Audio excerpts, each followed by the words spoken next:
From my point of view, what makes a good picture is a photo that's authentic to the moment.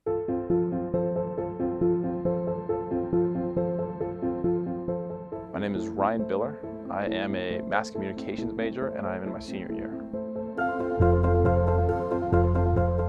I got into photography because I had broken my hand after playing football and I needed something else to do. So I decided that I was going to go on a trip right before college, and I thought to myself, I'm going to get a camera.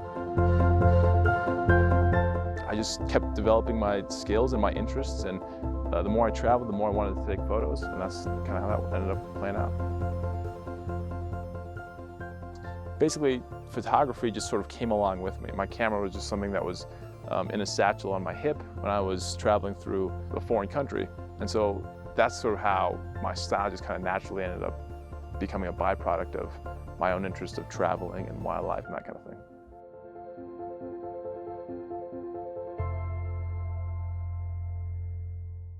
What got me into photojournalism was that it's the old cliche of you want to make some sort of a change. Well, I don't have a very mathematical mind. I don't have a very black and white, real binary mind. So I wasn't going to become a civil engineer or anything like that. I figured that I was better with my words and storytelling. So that's what led me on the path of photojournalism.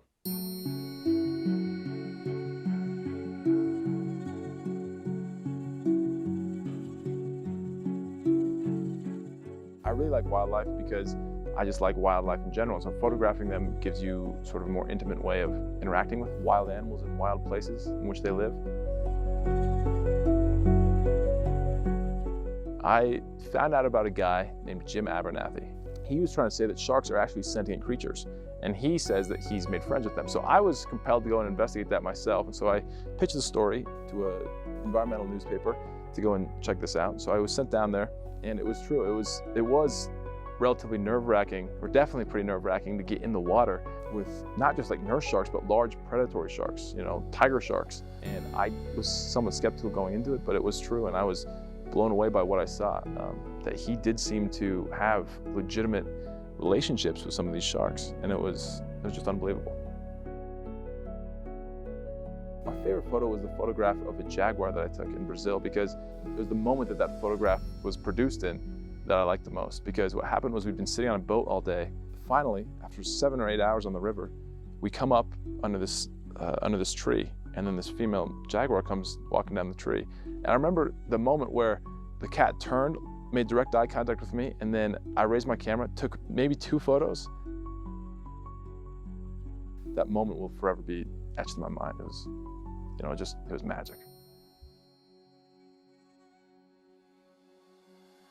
What I hope to elicit in my photography from the audience, or whoever it is that's viewing my photography, is the feeling that they too should be concerned, and that they too have a role in protecting some of, you know, the world's most beautiful places. And it's more so, I mean, photography is an art where when you're capturing something as beautiful as, say, a jaguar or the canopy of a rainforest or something like that, it's easy to just get caught up in the, oh my God, that's beautiful. But I really hope that an audience would take away, not just from my photography, but other people who do similar kinds of photography, how urgent and important it is that we preserve and protect and conserve these places. That's the main thing.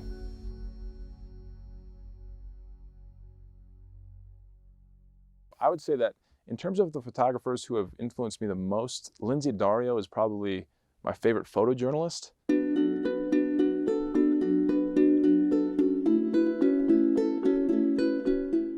Her coverage of the Iraq War and women's rights in Afghanistan during 2002, 2003, and 2004 have all played a huge role in shaping legislation towards those countries. But Dario has covered a lot of women's issues in places like Afghanistan, Yemen, Syria, Iraq. And her photography was just extremely visceral, and it was really, I guess, just moving. There's several ethical issues that I've run into.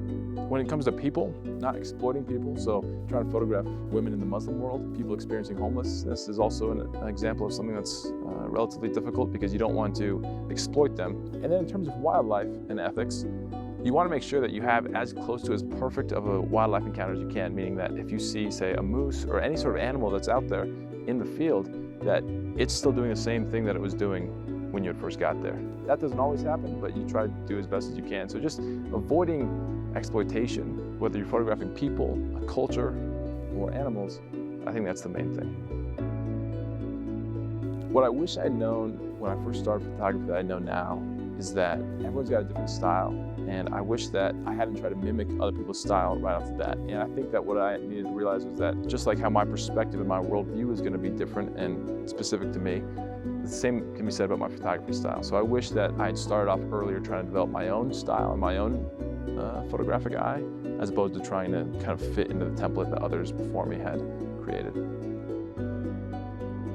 My motivation to continue taking photos is using photography as a tool to influence the causes that move a person. Those causes are environmental causes, a lot of human rights related issues. And so I think using photography as a tool to try to make some sort of dent in issues that I think are really prevalent, that are going to face me, my family, my friends, future children, whatever it may be. That's why I think I'd stay with photography. Otherwise, I actually don't think that photography itself would be enough to interest me if it was just photography for photography's sake.